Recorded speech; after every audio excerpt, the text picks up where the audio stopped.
Applaudissements dans les bureaux, les amis. Nico Williams a prolongé à Bilbao. Merci pour le divertissement, les Catalans. Merci pour ce sourire jusqu'aux oreilles que j'ai depuis ce matin. Parce que là, mais c'est la clim du siècle. 2 années d'affilée que Nico Williams est censé aller au Barça, finalement non. Mais là, alors que tout soi-disant était ficelé d'après les médias catalans comme Sport, Mundo Deportivo et que sais-je au niveau des conneries des créateurs de contenu catalans qui se touchaient par rapport à Nico Williams qui devait signer. Et au final, il leur fout un gros doigt en prolongeant, mesdames et messieurs, jusqu'à 2035. Et avec en plus une clause libératoire qui augmente de 50%. On a l'agent de Nico Williams et globalement le clan Williams qui n'était pas satisfait de ce qu'offrait le Barça, qui n'avait pas spécialement de garantie économique et financière pour qu'il n'y ait aucun problème à sa signature. Peut-être que le projet ne les convenait pas et aujourd'hui, comme il l'a dit, quand il y a une décision à prendre, il la prend avec le cœur et il est à Bilbao, l'endroit où il pense qu'il doit être. Les supporters avaient gommé sa tête notamment sur l'espèce de grande fresque où il y a tous les joueurs et là la communication est incroyable.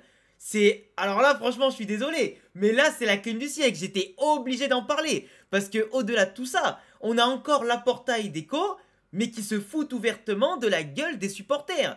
C'est 2 gros mythos depuis qu'ils sont en place, mais c'est quand même un truc de dingue. Certes, Bartomeu a fait beaucoup de mal aux finances du Barça dans une gestion calamiteuse qui aurait pu presque les précipiter en 2ème division dans n'importe quel autre pays où c'est beaucoup plus dur là-bas au niveau des restrictions. Mais tu vois, le Barça qui économiquement était au sol, certes se reconstruit parce que Laporta a vendu je ne sais combien d'actifs du club et je ne sais quoi de levier activé pour pouvoir essayer de arrêter de se serrer la ceinture. Mais les nombreuses promesses qu'ils ont fait et qui n'arrivent pas à tenir, c'est une dinguerie. Et là, tu vois, ça annonçait des Nico Williams, c'était confiant. Là, aujourd'hui, autant Deco que Laporta sont passés pour des clowns. Mais que vous soyez supporter du Real, du Barça ou de n'importe quel club, nous, quand on regarde ça de l'extérieur, même si vous êtes supporter du Barça, vous devez admettre que votre club est géré par 2 gros clowns.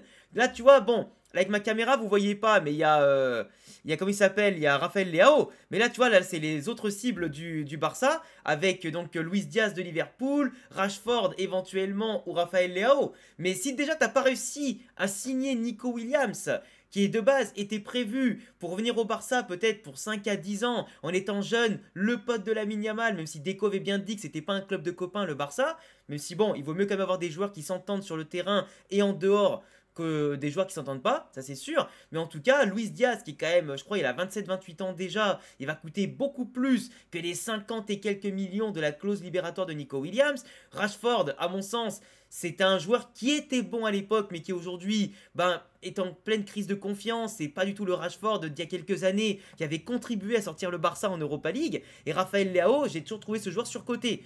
Donc tu vois, si le Barça doit en signer un des 2 ou un des 3 pour jouer à gauche, mais si Rashford c'est plus un central qu'un joueur de gauche, et que c'est du coup serait plus Rafael Leao ou Luis Diaz, frérot, il va falloir en vendre des joueurs. Hein. Il parlait l'autre jour peut-être de Casado vendu ou de Fermin vendu et de d'autres jeunes en tout cas, comme Gérard Martin vendu pour enflouer les caisses. Ça va être très compliqué, hein. Ça va être très compliqué, mais en tout cas, merci pour le divertissement. Parce que là, franchement, je me suis tapé de ces barres. Ah, depuis ce matin, c'est incroyable. En tout cas, bref, vous me direz ce que vous en pensez en commentaire. Et maintenant, on va passer à ce qui nous intéresse le plus. C'est bien sûr l'avant-match entre le Real et Dortmund qui vont s'affronter en quart de finale du mondial des clubs avant potentiellement une demi mercredi prochain contre le PSG ou le Bayern qui aura lieu du coup à 18h tandis que le Real et Dortmund joueront à 22h. Je sais pas si je serai là. Je vous avoue, normalement, je suis censé être en soirée chez des potes, donc c'est pas sûr que je puisse débriefer ni le PSG ni le Real Madrid. Donc normalement, j'avais prévu de faire ça, mais bon, dans la vie, comme on l'a vu hier avec Jota, la vie est courte, faut en profiter. Si tu peux voir tes potes et tes proches, tu le fais. Et tout ce qui est le foot et le boulot, c'est secondaire. Même si je gagne ma vie avec les vidéos, je peux très bien ne pas débriefer 1 ou 2 matchs, c'est pas grave. Tant que je passe du temps avec mes proches, c'est le plus important. Mais dans tous les cas, je vous tiendrai au courant. Si vous voyez des vidéos, c'est que je suis là et que ça a peut-être été annulé du côté de mes potes. Mais sinon, en tout cas, on verra bien. Et au pire, j'en parlerai dimanche quand je rentrerai chez moi, je rattraperai les matchs et on pourra en reparler dimanche à froid. Donc je compterai bien sûr sur votre soutien. Si jamais la vidéo sort pas samedi soir, mais plutôt dimanche dans l'après-midi, histoire bien sûr de soutenir la chaîne comme d'habitude. Et oublie pas de t'abonner si tu veux rien manquer de la prochaine saison évidemment, qui sera assez incroyable à suivre.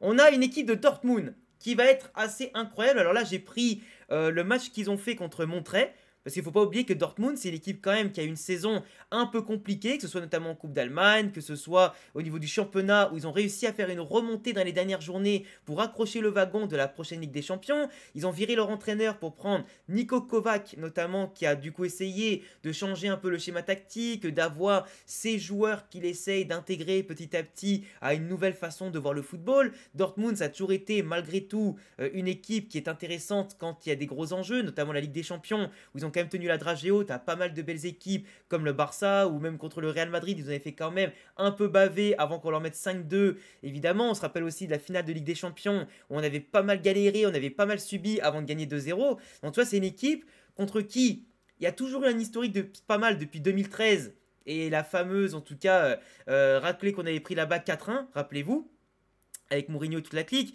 mais en tout cas, c'est une équipe qui sait jouer au football. Ils ont quand même des joueurs individuellement qui sont bons, il y a un collectif qui est intéressant, qui intègre aujourd'hui en plus de nouveaux joueurs comme Job Bellingham. Pas de bol, il a pris un carton jaune avant la 55e minute, un truc comme ça, et donc du coup, il sera suspendu pour le match contre le Real Madrid. Donc on verra même pas un affrontement entre les frères Bellingham, c'est un peu dommage. Moi j'aurais bien aimé voir les deux frères s'affronter dès le départ, même si à mon avis ils auront forcément à un moment donné, ils vont s'affronter dans l'année en Ligue des Champions ou peut-être plus tard, on verra bien. Mais c'est vrai qu'en plus Job Bellingham qui commençait très bien, qui était titulaire, qui marquait des buts, enfin qui en a marqué un mais qui a fait aussi des passes D. Donc tu vois c'est aussi un maître à jouer qui ne sera pas là pour eux, mais comme tu vois sur le banc, il y a quand même de très bons joueurs. Il y a quand même Julian Brandt, t'as Yann Couto, t'as Marcel Sabitzer, tu vois, t'as quand même des bons joueurs comme des Duranville, comme Maximilian Bayer, t'as Giovanni Reina. Toi, t'as quand même des joueurs comme ça qu'il ne faut pas sous-estimer, qui sont des bons joueurs de banc, des joueurs qui peuvent être dans la rotation, parfois titulaires, comme par exemple, tu vois, Julian Brandt, il sera sûrement titulaire à la place de Bellingham. Je pense que Sabitzer sera sûrement titulaire au milieu de terrain aussi, tu vois, avec Gross ou avec Nmecha. Ça dépendra aussi après la forme des moments, ça dépend de la fatigue, etc. Et ce que compte faire Kovac contre un Real Madrid qui finalement va jouer aussi un peu comme contre Dortmund, enfin comme Dortmund. Dortmund, ils sont à 3 défenseurs centraux, 2 pistons, un milieu de terrain renforcé, 2 joueurs qui jouent soit vers l'intérieur, soit vers l'extérieur. On a plutôt un Adeyemi qui est lui qui va circuler sur toute la largeur du terrain. Un coup, tu vas le voir ici, un coup, tu vas le voir là. Bellingham, Job, qui sera plutôt dans l'axe derrière Guirassy, avec un rapprochement assez important pour qu'il puisse combiner, fluidifier le rôle entre l'attaque et le milieu de terrain. Et Adeyemi qui lui va circuler tout le long, suivant les appels, suivant l'opportunité, avec une vitesse qu'on lui connaît bien. Mais en tout cas, contre Monterrey, tout comme en tout cas on l'a vu dans les derniers matchs globalement qu'ils ont fait dans ce mondial des clubs, sur les 4 matchs, ça a été que des scores serrés. Ils ont gagné à chaque fois de 1 but d'écart, avec une défense quand même plus ou moins équilibrée, mais qui fait quand même le taf, avec une attaque qui sauve un peu le cul finalement de cette défense qui peut prendre l'eau par moment. 0-0 contre Fluminense, 4-3 contre Sundowns, donc les Sud-Africains si je dis pas de bêtises. Donc tu vois une équipe en plus qui était pas mal, comment on appelle ça, pas mal choquée, hein, parce qu'en face tu avais du répondant, ils ont eu du mal à passer devant au tableau d'affichage, et derrière bon ils gagnent 1-0 contre les Sud-Coréens, et derrière c'est 2-1 contre Monterrey. Donc tu vois, même s'ils avaient mené 2-0 contre Monterrey, ils ont pris un but derrière, et dans les statistiques, tu vois que c'était quand même compliqué. Quand tu vois contre Fluminense par exemple, alors ils avaient eu la possession, par contre en nombre d'occasions, Fluminense en a eu beaucoup plus. C'était un match quand même qui était très compliqué. On sait très bien que les Sud-Américains, eux, sont en pleine bourre de leur début de saison, que les Européens sont fatigués, qu'il y a eu forcément la fin de saison, il y a eu un peu de repos, puis après il y a eu la Ligue des Nations, les matchs de sélection, etc. Donc forcément les équipes européennes ont été surprises par la chaleur, l'humidité, par l'impact aussi des équipes sud-américaines. Et après quand tu vois aussi pareil, là c'était contre Meltdowns, tu vois, donc ils ont eu Sundowns, pardon. Donc tu vois, ils ont eu 59% de possession de balle à 41. Là, ils ont beaucoup plus dominé leur sujet parce qu'en face, ben, t'avais pas non plus une équipe, voilà, individuellement comme collectivement qui est à leur niveau comparé aux Brésiliens. Et c'est vrai que tu vois, bon, ils cadrent pas beaucoup leurs frappes parce que 16 tirs et 4 cadrés, ça montre quand même une certaine maladresse, hein. Tu as 3 cadrés sur 7 frappes avec très peu de XG. Là, ils en ont eu quand même pas mal parce qu'ils ont beaucoup dominé. Et mine de rien, quand tu mets 4 buts, forcément, ça fait monter les stats. 9 fautes quand même à 15, 2 corners à 4. Donc tu vois que malgré tout, ils n'arrivent pas non plus à se, comment on appelle ça, à se fournir beaucoup d'opportunités non plus, d'occasions franches, hein, je parle. Hein. Parce que quand tu tires, quand tu es forcé de tirer avec plein de mecs devant toi, quand tu tires de loin, quand tu n'arrives pas à faire coulisser l'adversaire, que tu forces tes frappes, qu'elles sont même pas cadrées, j'appelle pas ça des vraies occasions de but, tu vois. Et je pense qu'on sera tous d'accord pour le dire. Ça, c'était contre Ulsan. Donc, ils avaient beaucoup dominé. 28 frappes à 3. Donc, ça montrait aussi, tu vois, Ulsan, ils ont terminé 4ème de la poule. 0 victoire. très peu de buts marqués, beaucoup de buts encaissés. Tu vois, c'est une équipe qui galérait pas mal, donc qui ont posé le bus contre Dortmund. Beaucoup de passes, tu vois, quand tu vois la différence de nombre de passes, 277 à presque le double de l'autre côté.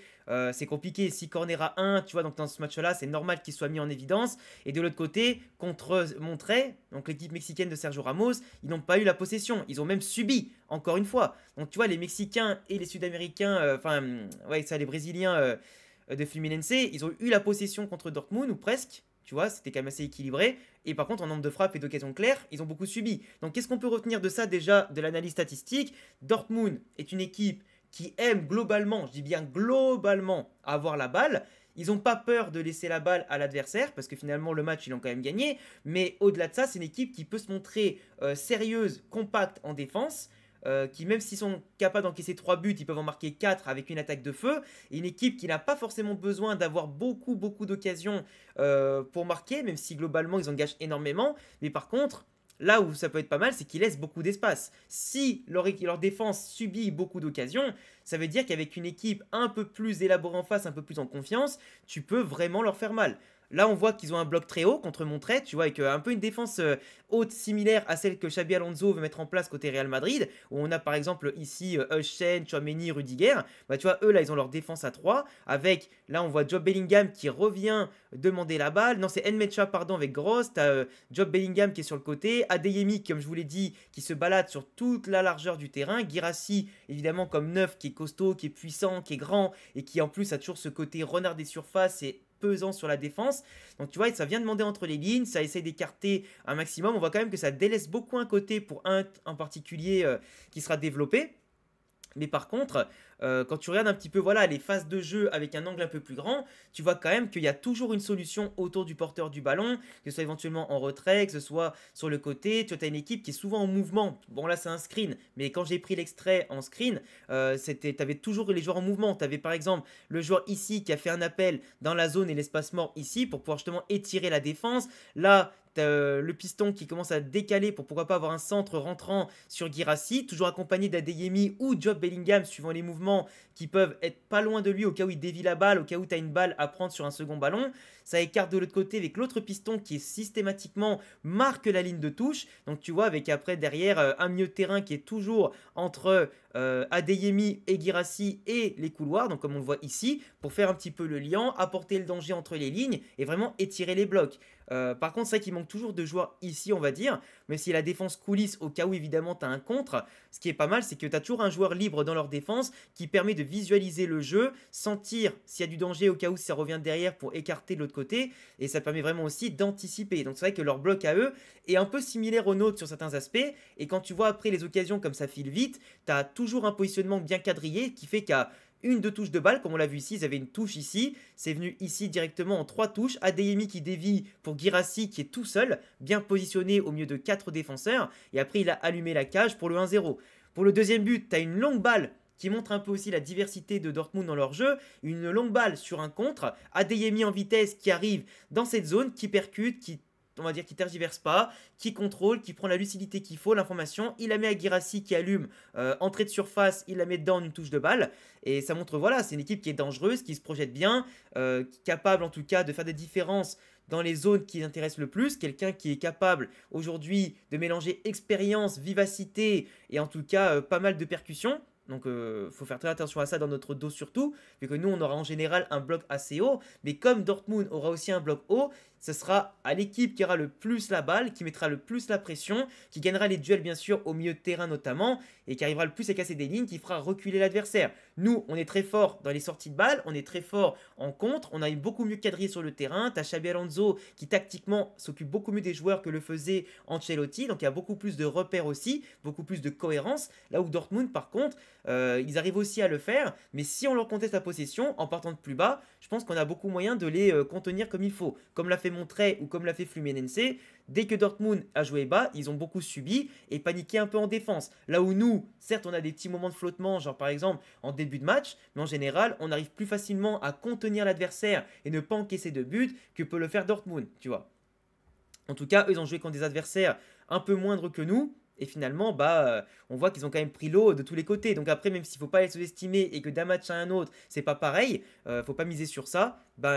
Malgré tout, on peut penser qu'avec la confiance, avec la montée en puissance aussi du Real Madrid de Xabi, ça peut faire la différence. Là, on voit, tu vois, Dortmund, ils ont pris un but ici avec simplement le couloir qui est délaissé en défense parce que c'était une action où ils ont beaucoup subi sur la phase de possession de Montré. Il y a eu un centre au second poteau, donc tu vois la défense qui fait pas attention à ce qui se passe. Il y a une remise sur le numéro 7 qui marque de la tête second poteau. Donc tu vois quand même que la défense de Dortmund, dès qu'ils sont un peu déséquilibrés, ils sont un temps de retard. Les marquages sont pas pris. Tu vois, on voit beaucoup de joueurs qui prennent aucun marquage dans la surface. Ils sont tous focalisés sur le ballon et pas sur ce qui se passe dans leur surface, entre lignes dans leur dos. T'en as qu'un seul ici qui prend l'information, mais c'est trop tard en fait. Parce qu'ils sont déjà à 2 sur le même. Lui, il a 1 mètre de retard, voire 2, voire 4. Et l'autre, toute l'action s'est déroulée.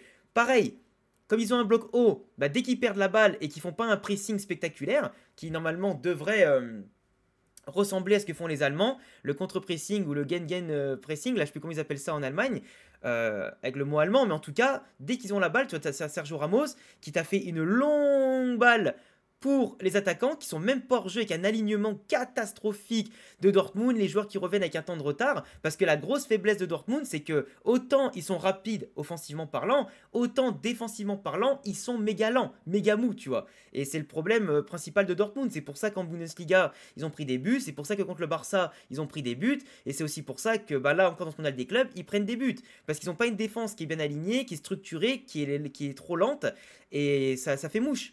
Là, sur l'occasion, ils sont pas allés au bout. Montré. Mais il y a eu une occasion quand même que le gardien a dû sauver au dernier moment. C'était compliqué. Mais bon, pour répondre à tout ça, moi, le 11 de départ, évidemment, je ne touche pas. Rudiger, Tchouaméni, Euschen qui vont protéger la cage de Courtois. Arnold et Fran Garcia en piston. Arnold, pour l'instant, qui certes a fait une passe D l'autre jour, mais qui défensivement montre encore quand même des lacunes, il va vraiment falloir qu'il progresse là-dessus pour qu'on soit encore plus compact, qu'il revienne bien. Il faut aussi qu'il commence à oser, parce que certes, de base à Liverpool, il joue avec un milieu devant lui, il joue avec un ailier pour combiner, pour déborder, etc. Mais c'est vrai qu'aujourd'hui, il joue sans ailier. Peut-être qu'avec Mastantuono, ce sera différent quand il arrivera, mais en tout cas, aujourd'hui, il doit s'adapter à un nouveau système, de nouveaux coéquipiers, une nouvelle façon de faire, mais il faut qu'il prenne plus d'initiative, parce qu'on sait qu'il est capable de percuter, de dribbler, de faire des beaux centres, pourquoi pas de frapper de loin, il faut qu'il prenne des initiatives. Il va le faire petit à petit, quand il prendra confiance, il faut qu'il le fasse. Moi, Fran Garcia, en ce moment, je suis extrêmement fan. Au-delà du fait que Carreras arrivera sûrement après le mondial des clubs, Fran Garcia est en train d'envoyer Ferland Mendy sur le marché des transferts. Parce que moi, franchement, Fran Garcia, au niveau qu'il affiche aujourd'hui, je ne le vends pas. Je l'avais défendu à l'époque quand il est arrivé, je l'avais défendu en disant qu'il avait une belle marge de progression. Je l'ai aussi descendu comme tout le monde au bout d'un moment parce que ma patience avait des limites et qu'il était vraiment pas bon, le ballon qui lui brûle les pieds et son entente avec Vinicius était pas bonne. Là aujourd'hui, Vinicius lui fait confiance parce que Vinicius il lui a jamais fait autant la passe qu'en ce moment. Parce qu'en ce moment, Fran Garcia, que ce soit dans les contrôles, les projections, les crochets, les sorties de balles, que ce soit la défense, que ce soit la projection, que ce soit sa capacité à mettre sa vitesse dans l'axe du jeu, un peu comme Grimaldo et Frimpong le faisaient à Leverkusen, soit Alonso, le schéma tactique lui convient bien. Parce que là, il peut monter sans avoir la pression de ne pas être couvert, parce que tu as 3 centraux derrière, et les milieux de terrain comme Valverde, comme Bellingham ou Arda, qui peuvent compenser ses montées, et globalement, ça lui donne plus de liberté. Il faut encore qu'il affine ses centres et ses prises de balles proches de la surface, parce qu'il est capable de bien frapper, il est capable de marquer, il l'avait montré à l'époque au Rayo Vallecano. Donc aujourd'hui, Fran Garcia, il progresse de plus en plus, il prend confiance, et franchement, il se régale dans les zones de jeu qu'en tout cas que Xabi Alonso lui donne. Jude Bellingham, évidemment, il faudra qu'il fasse attention, parce qu'il me semble que Bellingham et Vinicius ont un carton jaune déjà. Donc ça fait que s'ils prennent un jaune, ils seront suspendus si c'est pas remis à zéro contre le Bayern ou le PSG. Donc s'ils prennent un jaune et qu'ils sont pas là contre le PSG ou le Bayern, ça va être très très compliqué, tu vois, parce que Jude on en a besoin et Vinicius forcément, quand il est dans un grand jour, on en a besoin, mais si en ce moment c'est pas du tout la compétition de Vinicius, à part Salzbourg, il a pas fait une seule masterclass offensivement parlant, parce que contre Pachuca il avait beaucoup défendu, c'était pas mal, mais offensivement c'était le néant, et contre la Juventus, énormément de mauvais choix, et il va falloir qu'il monte en puissance, parce que sans un grand Vinicius, on pourra pas aller au bout du mondial des clubs, surtout contre le PSG, le Bayern, contre Dortmund, tu vois. Dortmund il a marqué 4 buts en 2 ou 3 matchs contre eux. Un triplé et un but en finale de Ligue des Champions. Donc là, s'il affronte un bel adversaire qui lui convient, faut aller au bout. Valverde, il monte en puissance, de plus en plus proche de la surface. Il défend, il attaque, il marque des buts, il est solide. Ça, c'est le Valverde qu'on connaît, c'est le Valverde qu'on aime, même s'il doit encore progresser peut-être dans la gestion du jeu, des prises de balles, etc., où ils peuvent fluidifier un peu plus le football. En tout cas, on sait que ce rôle-là de base est plutôt donné à Arda Güler, qui est exceptionnel en ce moment dans ce rôle de 6-8, même si à mon sens il est trop loin de la surface parce que sa frappe de balle sont tellement importantes, à chaque fois qu'il cadre il marque un but limite, même si je pense que plus on va avoir le système évoluer, plus peut-être il pourra prendre des décisions de monter sur le terrain, parfois permuter avec Jude Bellingham qui redescend un peu plus bas, on verra bien. Mémoire d'Aguilar, je le préférerais plus proche de la surface. En attendant, il aide à la relance, il aide à taper entre les lignes là où il faut, donc c'est intéressant. Là, il manque Gonzalo Garcia qui n'était pas disponible sur l'application. Mais Gonzalo Garcia, pour moi, c'est titulaire. Là, vous ne me parlez pas de Rodrigo qui, dans tous les cas, je pense, sera vendu. Et dans tous les cas, le Real ne le fait pas jouer parce que, à mon avis, sera vraiment vendu. Mais Gonzalo Garcia doit être titulaire. Parce que Mbappé n'est pas prêt. Il a perdu des kilos, il est malade, enfin il revient d'une maladie. Alonso le fait travailler à l'entraînement. Il y a en tout cas pas mal de choses qui se mettent en place. Mais aujourd'hui, Mbappé n'est pas en forme et n'est pas capable de faire pour l'instant le pressing demandé par Alonso. Et si tu n'es pas capable pour l'instant de bien te positionner, d'arrêter de faire le playmaker, de pas demander les ballons dans les pieds, parce que Mbappé, ce qu'on lui demande, c'est la profondeur, c'est pas lui mettre dans les pieds. On l'a vu qu'avec Gonzalo, tu mets de la présence dans la surface, tu mets quelqu'un qui a de la grinta, qui prend les ballons de la tête, qui peut les dévier, qui fait un peu le Rosselló ou le Morientes mélangé à la palette technique d'un Raúl González Blanco avec la finition incroyable. Ben Gonzalo, il apporte tout. Il apporte tout ce qu'il faut pour être complémentaire avec Vinicius ou Mbappé. Mais aujourd'hui, tu dois garder Gonzalo qui a marqué 4 buts en 4 matchs, 3 buts en 4 matchs pardon, et 1 ou 2 passes décisives, sans compter son importance dans les occasions dans lesquelles on a marqué, son pressing, son abnégation et tout ce qu'il faut, plus son amour du maillot bien sûr qui décuple ça. Pour moi, Gonzalo, c'est pas sur le banc. C'est encore Mbappé sur le banc et qui devra rentrer en cours de match pour prendre du rythme, en espérant qu'il soit à ce moment-là titulaire peut-être contre le Bayern ou le PSG si vraiment il est capable de faire ce qu'Alonso lui demande. Sinon, il faut qu'il soit titulaire, qu'il se donne à fond et qu'il sorte à la mi-temps ou à l'heure de jeu s'il ne peut pas jouer 90 minutes, parce qu'à mon avis, il les a pas dans les jambes les 90 minutes, et puis tu coupes pas l'herbe sous le pied à un gamin qui est en train de rayonner, de tout casser, et qui sera sûrement dans l'équipe type du tournoi, à la fin en tout cas du mondial des clubs, si tout va bien. Mais s'il performe encore contre Dortmund, ça va être très compliqué de mettre Gonzalo sur le banc. Moi l'autre jour, j'aurais sorti Vinicius, certains d'entre vous m'ont dit, mais Vinicius, si tu le sors, t'as plus de détonateur, mais contre la Juventus, Vinicius, il a rien détonné du tout. Donc quand un mec il percute pas, qui détonne pas, tu le sors. L'autre il a marqué, il est en pleine bourre, il lui a fallu un ballon pour le mettre au fond. Bah je suis désolé, je garde le mec qui est efficace et qui en a encore sous la semelle et qui peut encore jouer.